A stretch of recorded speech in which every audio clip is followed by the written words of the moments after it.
unexamined life is not worth living, Plato says in line 38a of the Apology.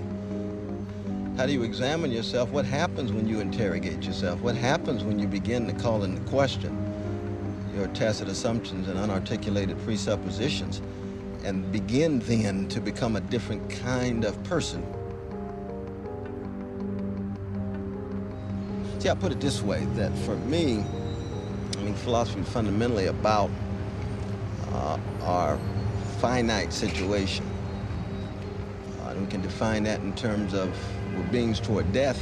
We're featherless, two-legged, linguistically conscious creatures born between urine and feces, whose body will one day be the culinary delight of terrestrial worms. That's us. We're beings toward death.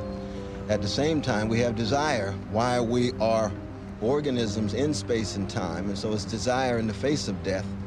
And then, of course, you've got dogmatism, various attempts to hold on to certainty, various forms of idolatry.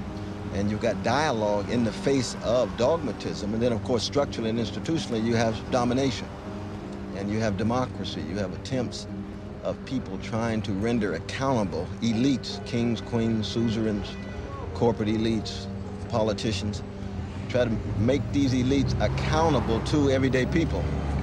So philosophy itself becomes a critical disposition of wrestling with desire in the face of death, wrestling with dialogue in the face of dogmatism, and wrestling with democracy, trying to keep alive very fragile democratic experiments in the face of structures of domination, patriarchy, white supremacy, imperial power,